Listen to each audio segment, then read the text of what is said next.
Great to have you along today on WPR News. Larry Meiller here talking about some films that have been shot here in Wisconsin. The short independent film, it's titled February, tells the story of Miguel, a newly arrived immigrant to a small town in Wisconsin where he learns how to ice fish. And we learn a lot as part of that film. Our guest is filmmaker Nathan Deming. Actually,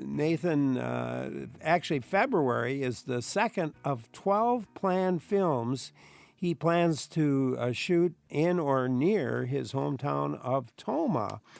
February won the top prize at the 2024 Wisconsin Film Festival. It'll be shown this weekend at the Beloit International Film Festival a couple of times. And as we talk with Nathan, I hope you'll join in the conversation. You like movies? What was the last movie you saw about people living in small town Wisconsin? Do you go to film festivals to see independent films? Give us a call. The number is 800-642-1234, or you could send an email to talk@wpr.org. Nathan Deming, welcome. Thanks for joining us today. Thanks for having me, Larry. You were born and raised in Tomah. I was. Now you live in Los Angeles. Why'd you want to return to Tomah to make a series of films there? Well, you live in LA long enough and you're like, Tomah, I want to live somewhere bigger, more exciting than LA. No, I do. I really love Tomah. So this whole idea started because I've been in LA for a while, and I'm making some other stuff there. But I always had tons of Wisconsin stories that I kept writing, and eventually kind of came up with this idea of doing it in the format of a whole year. There's a lot of other filmmakers who've done series like this that I really like the Decalogue by this Polish filmmaker named Kieslowski, which is one film for every one of the 10 Commandments. And I think it's such a fun way to frame things, and then you can kind of explore just more than your story, because my film has a story like you described. It's about a Mexican immigrant who's new to Wisconsin, struggling to fit in for a little bit. But because of the whole framework, it's really fun, because then I can slow things down. I can show his sister in the background, the fact that she's juggling kids with colds, all those kind of typical February things. And we just took this movie around the state of Wisconsin last month. Went to over 30 cities, so February. It was so much fun, and it was kind of like Disneyland, like 4D sometimes, because it was like 6 inches of snow outside, and then we went in and watched the movie together, so it was really fun. Oh, man. Well, I was telling a friend about the fact you were going to be on, and she said, well, is he shooting one a month? And I said, no, it doesn't work that way. We'll talk about that whole.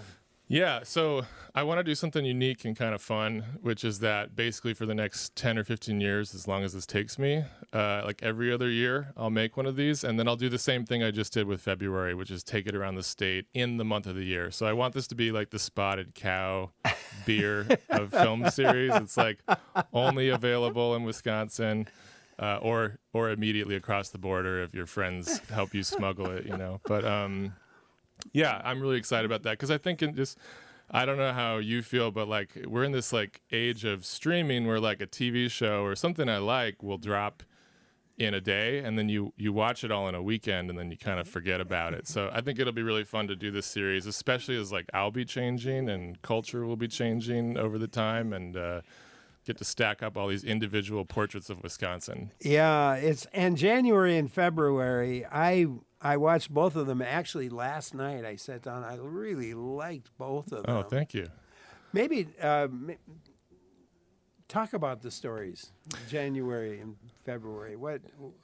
Yeah, well, so they're each going to be individual stories, right? So they're very different. We talked about February a little bit, and then in contrast, January is about a 75-year-old church volunteer who, unlike kind of Miguel, who's very quiet, as you saw, Marty, that character, she doesn't really stop talking the entire movie, and she's upset about a shotgun wedding happening, and things play out from there. I think the fun thing for each month, besides zeroing in on people. Like, I love people. I just love spending time with people. I love in films and like and in life too, but you know, in movies, it's just so much fun to spend time with people and like strip away the layers of them, and then you think you know somebody at the start, but by the end of it, you learn information that fills you in that something else is actually going on the entire time. And so far, I think both films do that. Oh, do that very, very well.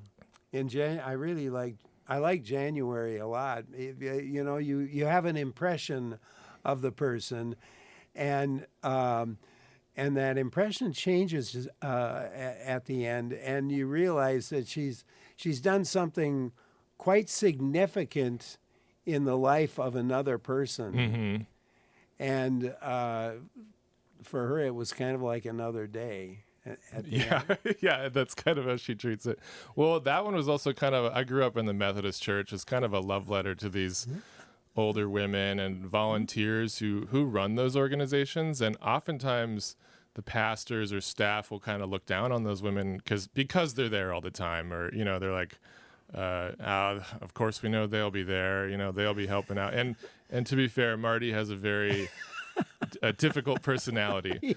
But she's keeping this whole thing running, you know, and she has some good motivations underneath everything. So yeah. And these movies, they're under an hour in length.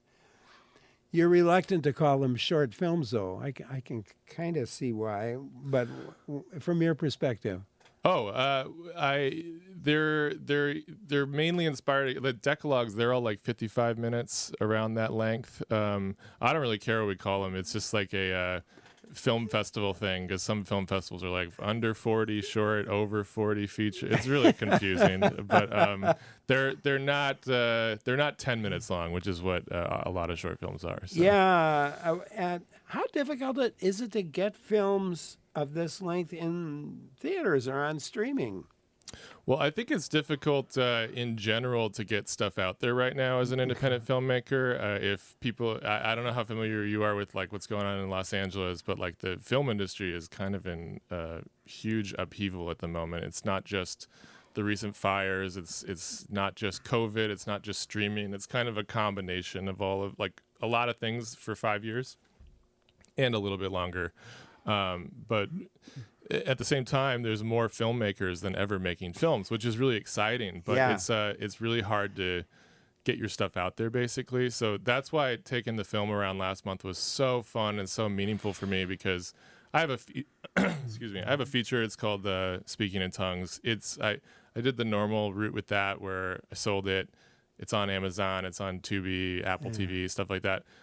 But I don't get to watch it with people. You know what I mean? Yeah. I saw it at a couple festivals with people. And then this series, again, that's why I want it to be something kind of fun and hopefully people look forward to, that like they'll join me every other year and I'll get that amazing experience of watching it together, because it's so much fun. Like, you saw the film. There's a character in the film, I'll let you guess who, that throughout the tour, every town in Wisconsin said, "We know that guy.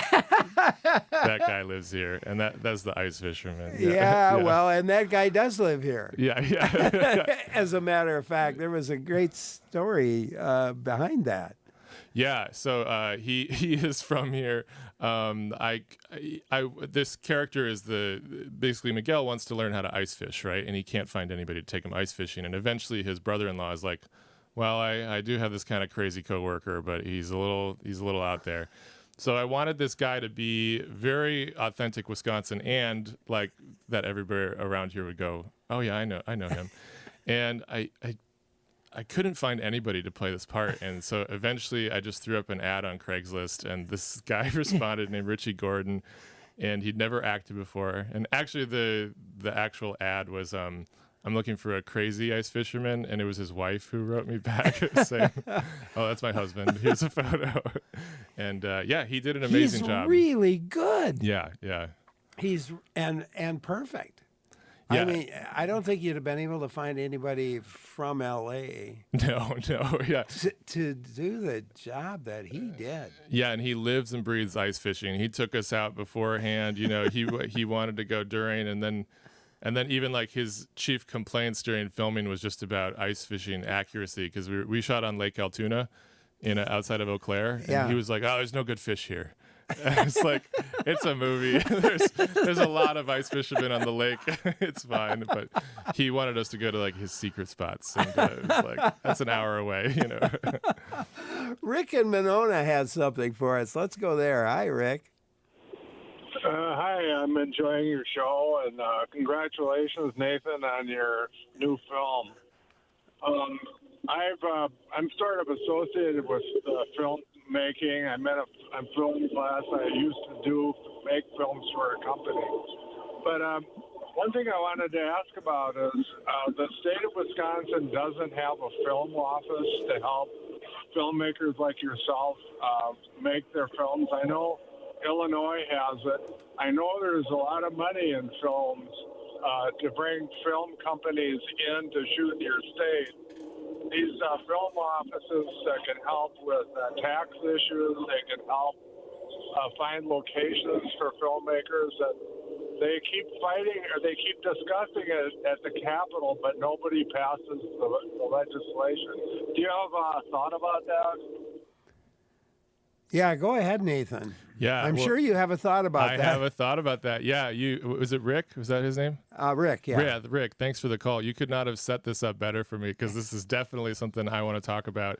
I have really good news, Rick, which is that you're right, that what you're describing, Wisconsin's actually one of 3 states without a film office, and we're one of 13 without what are called tax incentives, which is the other main way that movies are drawn anywhere around the world, not just states. And they are now a part of Governor Evers' proposed budget. They just got added a few weeks ago. This is a big thing I was talking about on my tour. And I was surprised around the state, everybody was like into it when I mentioned it. They were like, oh, that'd be nice, you know. And I also brought up the stat of we have so many artists, musicians, filmmakers, writers here, but we're still 48th out of 50th for arts funding in general, you know. And I was talking to people who just turned out in a snowy February day to see an independent film. Like, there's hunger here for this stuff, right? And so the good news is that it's in the budget. It now just needs to get passed. And I'm working with this nonprofit out of Milwaukee called Action Wisconsin. And they're working hard. They're a coalition of not just filmmakers, but small business owners, restaurateurs. Like, it's more than just filmmakers that benefit. Like, you kind of brought up the economic benefit, but every time a film comes into town, we've seen this in many other states. There's a lot of economic benefits that can come from it. And this has been going on long enough now that we know how to set this bill up in the smart way. And this is written in a really smart way to benefit Wisconsin, and not just big Hollywood movies coming here, but also it's written to benefit people like me and hopefully Rick, if you get back into filmmaking, like, which a lot of bills don't do that. They don't focus on the little guy as well. So I'm trying to create Wisconsin Hollywood here or something. I hope more people film here. We have an amazing state, so many interesting people, interesting locations, and on top of that, locations that can be used for anything. You know, we got downtowns that look like anywhere in the world, you know.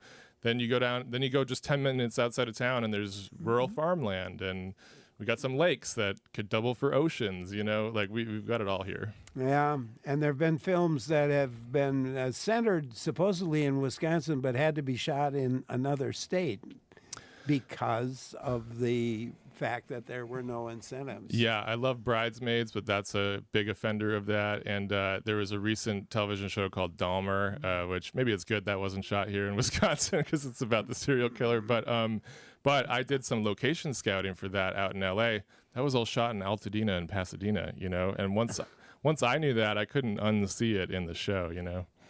Nathan Deming, our guest today. We're talking with him. He's an award-winning filmmaker from Wisconsin native, and is in the process of a series of 12 films about life in Tomah, Wisconsin, his hometown. But some of the shots happen elsewhere as well.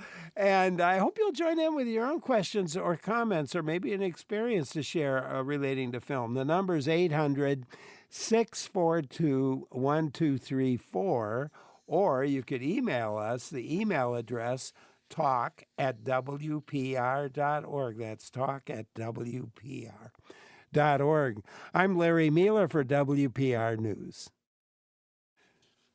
The movies January and February, shot here in Wisconsin, are out now, and the filmmaker for those movies, Nathan Deming, is our guest as we talk with him about filmmaking, certainly about the 2 movies of the 12 that he's producing, that he plans to produce over the next many years, for each month of the year in Wisconsin. It is so cool. You can join in. The number is 800-642-1234. It's 1-800-642-1234. Or you can email to talk@wpr.org. And Nathan, I know there was a website you wanted to promote. Oh yeah, if for people who were just listening, was talking about Action Wisconsin and the effort to bring more filmmaking to the state through the establishment of a film office and film incentives. So they have a website with more information about what you can do to help out with that cause. Just go to actionwisconsin.org, and there's actually like a take action button. And I know that one goal they have is to get a lot of people to contact their legislators about it and say that we want that to happen. Your own film won the Golden Badger Award and Audience Choice Award at the 2024 Wisconsin Film Festival. That's had to increase a little awareness of the film. Yeah, that was so much fun. And we should mention the 2025 festival kicks off tomorrow right here in Madison. And I was so lucky, I think partially because I won it last year, I got to join 2 other really talented people to be on the jury for this year. And select 3 more films that got the new Golden Badger Awards. So we'll be giving those out tomorrow in a ceremony at the festival. And yeah, it's so much fun. We got to watch, I think, 80 or 90 movies, all produced in Wisconsin, like short films and documentaries. There was a lot of documentaries about really interesting issues. So if anybody's near or around Madison the next week, definitely check out the Wisconsin Film Festival. And if you're in Beloit, come check out February at the Beloit Film Festival, which is also ongoing. So it's a good time to be in Wisconsin if you like movies. There's 2 wonderful festivals going on. Oh, yeah. And it's great that, I mean, does it help? I mean, does it help with your own funding and so forth? I mean, you're going to make a little money on the film, I think, if it wins an award. Do you? They have a little stipend, I think, that they give out for the award that actually just got upped this year a little bit more, because I think that's also really important. So I went to film school in London and got a different impression of how the film industry worked for young filmmakers, which is that in Europe, because they're combating the American film industry, which is like a 90% of the audience share of the globe, basically, countries all over there fund young filmmakers, or there's a film fund you can apply for and get money for. So it's really amazing and you just have to look at these different countries. They have amazing young talent coming out of it, because unfortunately film, unlike music and some other arts, it's just expensive, and it requires a lot of moving parts and stuff. So I'm really passionate about also that getting set up more here too, beyond the tax incentive, getting more things set up, because we have like hundreds of film school graduates who finish every year in Wisconsin, and then like me, they have to move elsewhere for work because there's just not enough work. And I would like to live and work here. I hope that other people, I mean, it just sucks that like there's people in Milwaukee taking an amazing producing course, and then they go to Chicago and make Chicago money with it. You know what I mean? Like, why not keep that here? Why not build that up here, you know? Mike in Madison has something for us. Let's go there. Hi, Mike. Hi, guys. So I've worked on a few small films, short films here, like 24-hour film project and a few other national projects as well as Wisconsin projects. And my question is, in filming around Wisconsin, what kind of stuff do you have to go through to get rights to film on public land or on a public lake, and some of the behind-the-scenes stuff of getting everything ready to make these short films? Mm-hmm. That's a great question. That's going to be unique wherever you are, which is one reason a film office is really important, because they can tell you how to do that. But I'll tell you, one thing that's great about Wisconsin is that there's a lot of openness here. There's a lot of collaboration here. Like in February, we shot in the Toma Cash Store, this amazing department store on Main Street in Toma. We shot at the American outside of town. These owners were just incredibly nice and like inviting to let us film there. No permits necessary. In Los Angeles, it's a different story. to film anything in Los Angeles, you have to start with a permit application that starts at like $750. Just for anywhere, filming on the sidewalk, and then you have to go get permission from the location. The location knows that they can charge $1,000 or something like that. So it's pretty different. Obviously, you'll still run into people here who you're like, can I film in your barn? And they're like, no, but there's more barns. You can find a spot. And just in general, I've been struck by how open people are to filming here. And how is Toma itself, the city of Toma, how have they accepted all this? I hope well. We had such a fun screening on the tour. They were like our 5th or 6th stop, and I had this like RSVP system through my website, and unlike Eau Claire, where we started, where I think we had like 100+ people, Toma, I had 4 RSVPs, so I was like, oh, this will be a bust. And we were showing at the Toma Public Library where I used to work, and then like 80 people showed up and crammed into the children's department of the library. And it was so much fun. There were people on beanbags, and we had like this really great discussion afterwards. And one thing that really struck me was somebody asked a question about how do people in California feel about us, like in the Midwest? I feel like they don't care about us. And we had a really good conversation about, there's this kind of weird blind spot the coasts have to the Midwest, and people in Toma feel it. And even on the rest of the tour, it was funny because like in some cities, Toma was a punchline. They would, people would just be like, Toma, that's where I go to the bathroom on my way to Minneapolis or something. But then in Viroqua, in Richland Center, in Alma, in places around western Wisconsin, they got cheers when that was from Toma. It was just so cool to feel like there can be this homegrown effort. And I think as a community in general, whatever assumptions you have about Toma, there was so many art programs there growing up for me. Like I just grew up in a wonderful world of nurturing creative people that were just a part of the community and also had other jobs, did other things. But I think there's a lot going on there, and you shouldn't count Toma out. Whoever's counting it out. Well, they had to. You told a good story about the furniture, not furniture, the cash store. The cash store.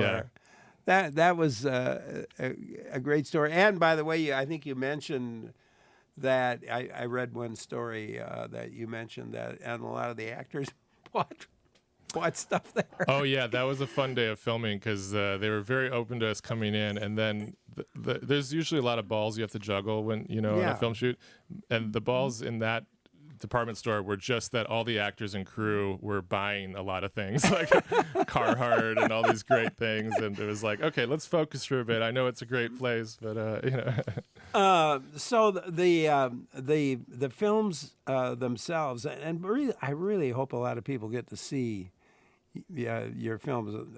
February, which is the current one, is just a wonderful film, and the reception for that has been, I think, really good, has it not?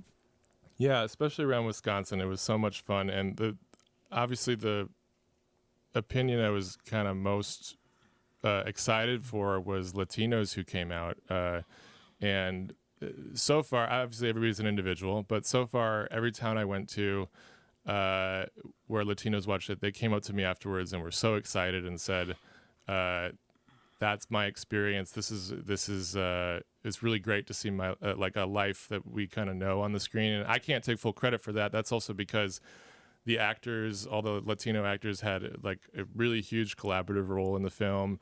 My production designer, Maria Madrano, she also just brought such an authenticity to the movie, and it was cool to step back for a bit because I'm gonna have to do that several times on the series if I want the series to be more than just about a white guy from Toma, like I'm gonna have to.